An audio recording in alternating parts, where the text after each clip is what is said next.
그런 실험 결과를 지금 말씀드리고 있습니다. 아시다시피 서스펜전은 굉장히 다양한 분야에서 사용되고 있는데요. 특히 이런 비선형 물질들이 주로 여태까지는 고분자 시스템에 대해서 연구가 많이 됐던 데 비해서 파티클이 담겨있는 이런 서스펜전 시스템들은 상대적으로 연구가 소홀했던 점이 있습니다. 그리고 특히 전통적인 고분자 산업 외에 이런 최근에 어떤 전자재료와 관련된 이런 새로운 분야들에서 서스펜전 시스템에 대한 수요가 굉장히 증가하고 있기 때문에 이 부분들을 조금 세계적으로 들여다볼 필요가 있겠다는 취지에서 저희가 연구를 최근에 시작하게 됐습니다. 주로 기본적인 핵심적인 개념은 어떻게 하면은 이 파티클들의 마이크로 스트럭처와 플로우의 관계를 적절하게 컨트롤하고 이해할 수 있게 되느냐 하는 부분이 되겠고요. 사실은 그런 부분들이 여러 가지 산업에서 상업적인 성공에 직결되는 핵심 요소가 되고 있다고 알고 있습니다. 예를 들어서 저희가 전자재료 쪽에도 사실 굉장히 많은 그 서스펜전 시스템들이 적용되고 있는데 디스플레이 산업의 예를 하나 들어보도록 하겠습니다. 이게 칩온 프레스라고 하는 공정이 있는데 이 LCD 기판에 IC 칩을 설치하는 과정이 되겠습니다. 실제로 어떤 일을 하냐면 그 칩의 설계가 있고요. 그 칩이 이 위에서 보는 모습이 아니라 옆에서 보게 되면은 한 수십 마이크로미터 스케일에서 유리 기판에다가 IC 칩을 장착하게 되는 부분이 생기게 됩니다. 이때 이 범프라고 하는 부분, 칩의 발과 유리 기판 사이에 이제 그 ACF라고 하는 필름을 놓고 위판을 가열하면서 밑으로 압착을 시켜주게 됩니다. 그렇게 되면은 이 필름은 지금 그 에폭시 수지로 이루어져 있고 그 안에 도전성 입자들이 담겨있기 때문에 열을 받으면서 물을 흐르듯이 흘러내리고 그때 흐름과 함께 이 파티클들이 분포를 갖게 됩니다. 그때 이 범프와 일종의 유리기판 사이에 도전성 입자가 얼마가 어떻게 분포하고 또 이 범프와 범프 사이에 도전성 입자들이 어떻게 분포하느냐 하는 것들이 그런 것들을 이해하고 컨트롤하는 게 사실은 지금 LCD 인더스트리에 있어서 상당히 이슈가 되고 있는 부분이기도 합니다.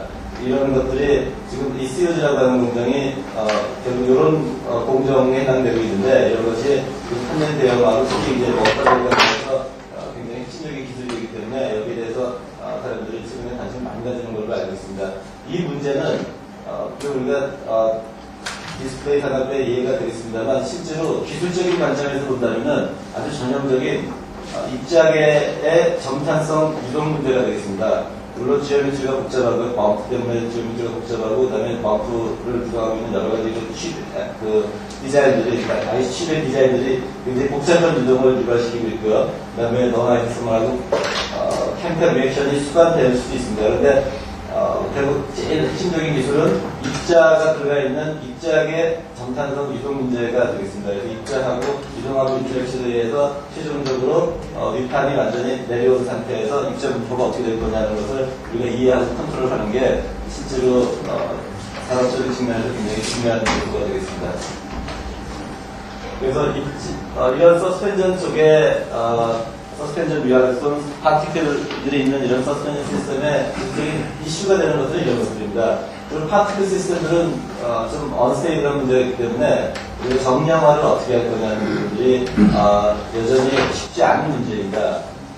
침전도 일어날 수 있고 또 그 경우에 따라서는 그 파티클하고 미디어 또는 파티클 간의 인터랙션이 굉장히 다양하기 때문에 아주 균질성을 확보하기가 쉽지 않은 문제도 있고요. 그런 관계로 해서 정량화가 쉽지 않고 그 다음에 입자 자체의 다이나믹스에 대한 이해도 굉장히 중요한 문제고요. 사실은 더 어려운 거는 파티클하고 플로우하고 어떻게 상호작용을 하면서 최종적인 어떤 시스템을 구성하느냐는 부분이 사실 굉장히 중요하게 되겠습니다. 아울러 서스펜전 쪽에서도 기본적으로 전통적으로 우리가 그 웨어러지와 관련된 내용들은 선형 상태에서의 어떤 선형 점탄성을 중심으로 기술되어 왔는데 이런 것들이 실제 상황들은 변형이 큰 비선형 상황이기 때문에 이런 것들에 대한 이해가 중요하게 되겠습니다. 그래서 전체적으로는 플로우와 마이크로스트럭처를 컨트롤하고 싶은 거고 제가 오늘 말씀드릴 내용은 이 캐릭터리제이션과 non-linear reality 항목에서 간단한 기초적인 내용들을 말씀드리도록 하겠습니다.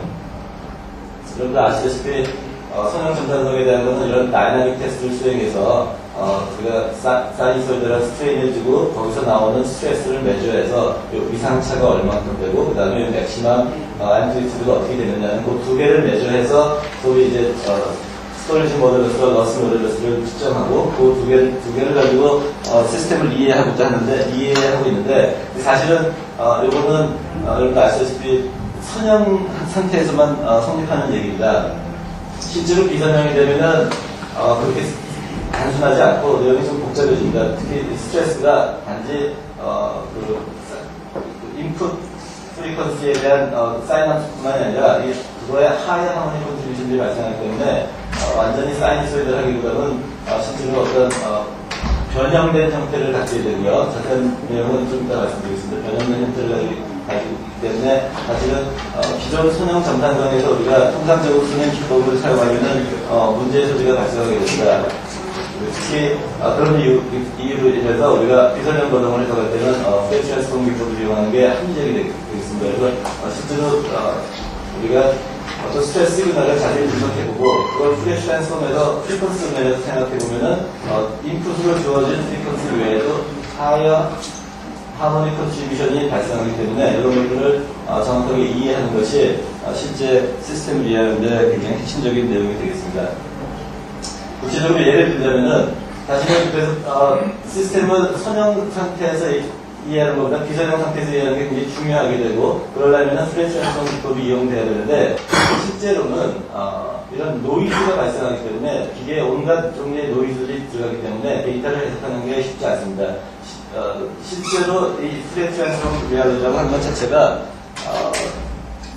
적어도 수십 년 이상의 역사적인 배경을 갖고 있는 건 사실입니다만 단순히 기술적인 이유로 이런 노이즈를 극복하기가 쉽지 않다는 이유로 아주 최근까지 실질적으로 진전을 이루지 못하다가 아주 최근에 이쪽 부분에 많은 진전이 있게 됩니다. 비선형 유변학적인 비선형 특성을 이해하기 위해서 우리가 액티비얼로지라는 걸 구사해야 되는데 이걸 구사할 수 있는 방법은 현실적으로 두 가지가 되겠습니다. 하나는 실험적인 방법에서 오버샘플링이라는 테크닉을 쓰는 겁니다. 과거에도 액티비얼로지는 수십 년 전에 있었던 개념이지만은 프레시 트랜스폼과 다른 개념은 당연히 예전부터 있었던 개념인데 이거를 기술적으로 구현하는 것 자체가 과거에 가능하지 않았습니다. 그래서 최근에 나오는 이런 데이터 액티비션하는 그런 시스템들이 특히 이제 아날로그 디지털 컨버팅 카드 이런 것들이 최근에 아주 성능이 좋아졌기 때문에 심지어는 거의 초당 수십만 데이터를 얻을 수 있는 정도의 아주 성능이 굉장히 향상됐기 때문에 그런 기법들을 이용해서 데이터 액티비션에 진전을 이루게 되는 겁니다. 그렇게 함으로써 과거와 달리 노이즈를 제거한 아주 깨끗한 데이터를 얻을 수 있다는 그런 장점이 있기 때문에 이런 곳에 최근에 불과 몇 년 사이에 많은 진전이 있었고요. 그래서 실험적으로는 이런 기법을 도입하고 그 다음에 방법은 모델링을 통한 이론적인 접근 방법이 되겠습니다. 주로 오늘 발표드릴 내용은 이 기법을 통한 실험적인 내용이 되겠습니다. 예를 들어서 우리가 통상적인 방법으로 가장 리얼미터에서 얻을 수 있는 스트레스 아웃풋 시그널을 오버샘플링이라고 하는 새로운 기법을 통해서 훨씬 더 깨끗한 데이터를 얻게 되고요. 이런 깨끗한 데이터를 가지고 프레시 트랜스폼을 해서 데이터를 해석하게 되겠습니다. 보시다시피 스트레인이 커지면서 파형이 사이노소이드를 하지 않고 뒤틀린다든지 또는 이것도 역시 사인파가 아니라 좀 더 이 부분이 뭉뚱그려진 그런 다른 모양을 보이고 있습니다. 또 한 가지 아주 사소한 얘기인데 실제로 실험에서 잡은 경우인데 우리가 왜 FTVR을 해야 되느냐 하는 또 한 가지 이유가 되겠습니다. 이거는 뭐냐면은 지금 기계에서 리얼미터에서 스트레인 시그널을 프리퀀시 1에서 스트레인 시그널을 준 건데 이 부분에 순전히 기계적인 이유로 외란이 있는 것입니다. 아주 작은 외란이 있는 건데 이것이 당연히 우리가 통상적으로 보는 스트레인 시그널에는 잡히지 않습니다.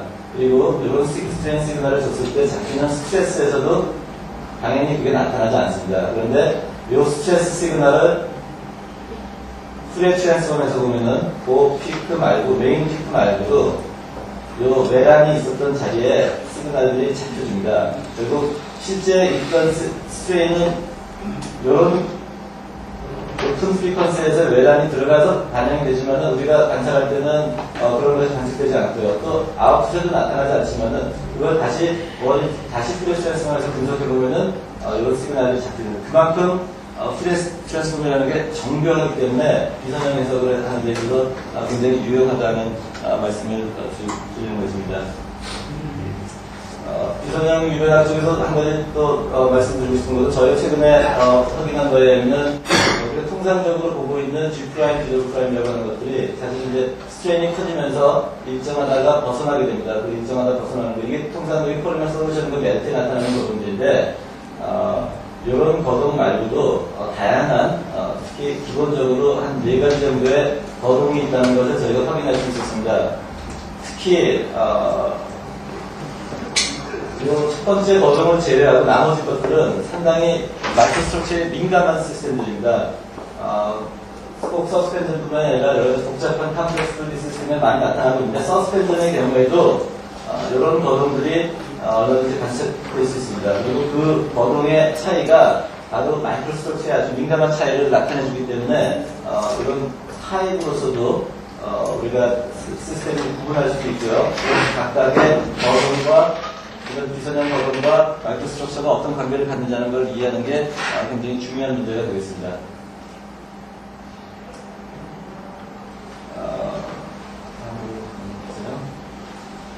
지금 몇 가지 실제 서스펜션 실험을 한 예를 보여드릴 텐데 우선 캐릭터리제이션하고 관련시켜서 서스펜션 시스템들이 실험하기 쉽지 않은 경우들이 많이 있습니다. 대표적인 경우가 좀 필드 실리카 서스펜션이 되겠는데요. 필드 실리카 같은 경우 우리 이제 사회에서 물률이라고 하는 그런 시스템이 되겠는데요. 이것이 물에 녹았을 때 저희가 실험을 여러 차례 반복해서 보면은 전형적인 이런 스윙 형태를 보이는데 사실은 실험을 여러 번 해서 통계 처리를 해보면은 이런 에러를 갖게 됩니다. 우리가 겉으로 보기에는 적절한 어떤 비교적 크지만은 뭔가 에러바를 가지고 있는 이런 시스템이라고 생각하지만은 사실은 본질적으로 보면은 오더가 완전히 바뀔 정도로 데이터가 아주 산포가 많아지게 됩니다. 이건 무슨 의미냐면은 실험할 때마다 결과가 전혀 다른 걸 의미합니다.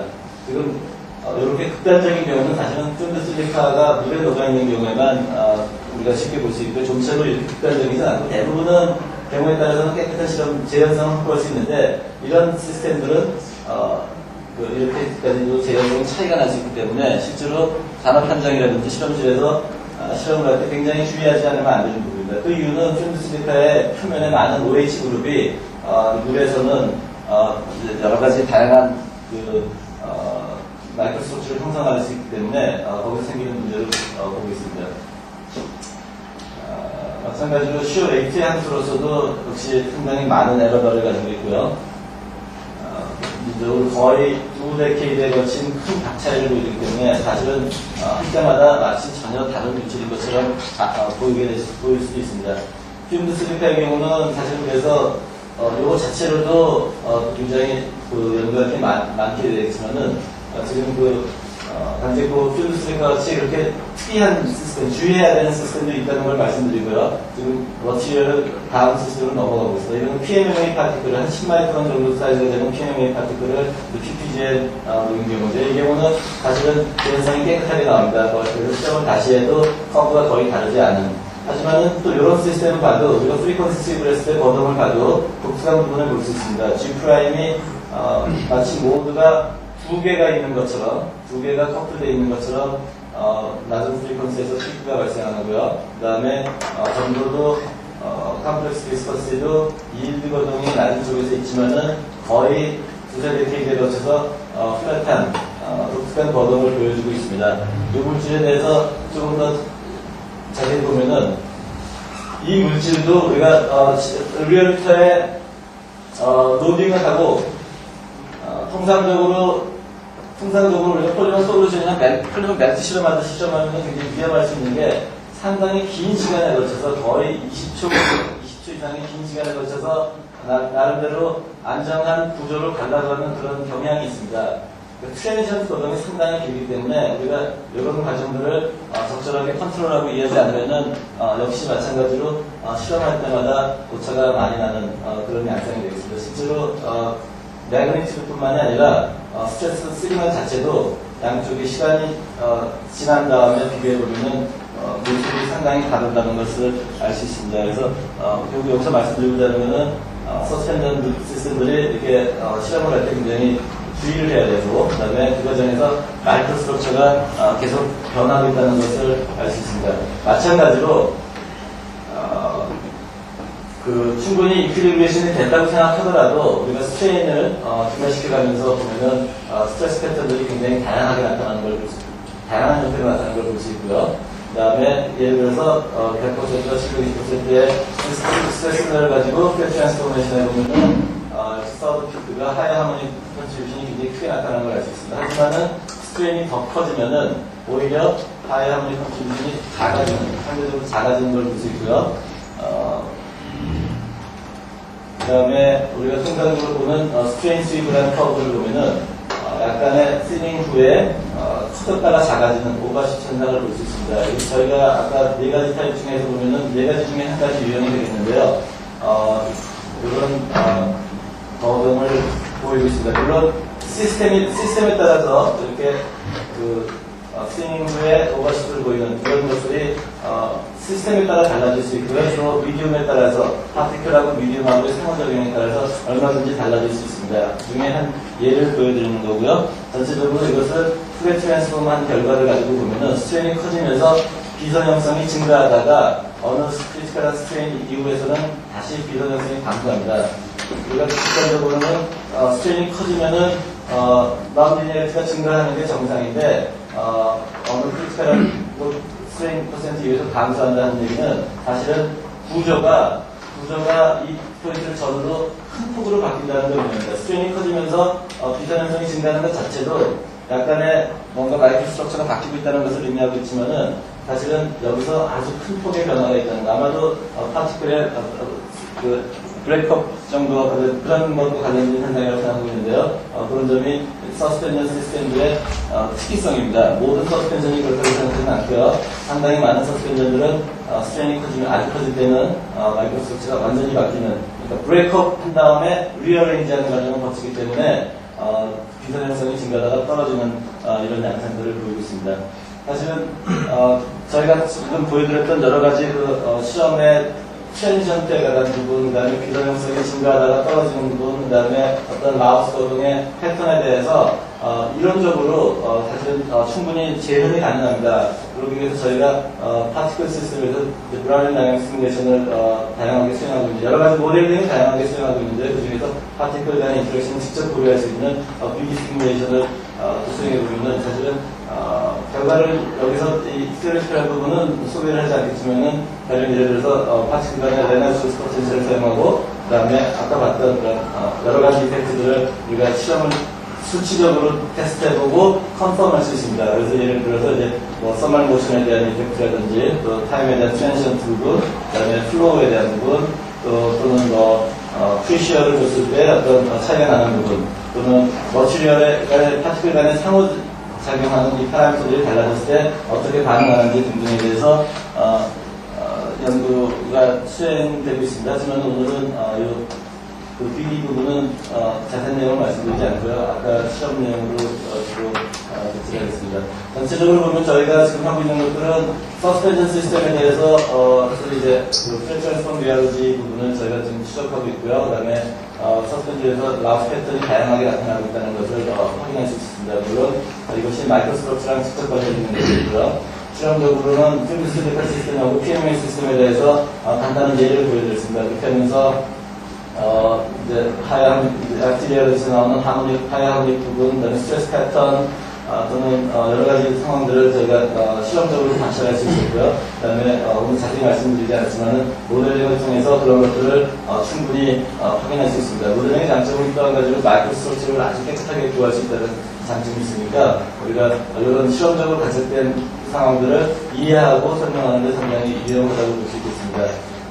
그리고 저희가 지금 하고 있는 일들은 이런 일들이고요. 그다음에 앞으로 사실은 저희가 가고 있는 방향은 파티클 시스템 자체에도 굉장히 관심이 많고 또 비선형 자체도 관심이 많습니다만 궁극적으로 이런 것들이 산업적으로 이용되는 상황을 생각해 보면은 파티클하고 플로우의 그 인터랙션에 대해서 상호작용에 대해서 우리가 이해하는 것이 굉장히 중요하다고 볼 수 있습니다. 아까 초반에 말씀드린 그 전자 디스플레이 쪽에서 COG 공정 같은 경우도 아주 전형적인 파티클 플로우 인터랙션을 어떻게 우리가 컨트롤할 건가, 이해하고 컨트롤할 건가는 그런 게 핵심이 되기 때문에 앞으로 그런 쪽의 연구들이 많이 필요할 걸로 생각을 하고 있습니다. 이상입니다.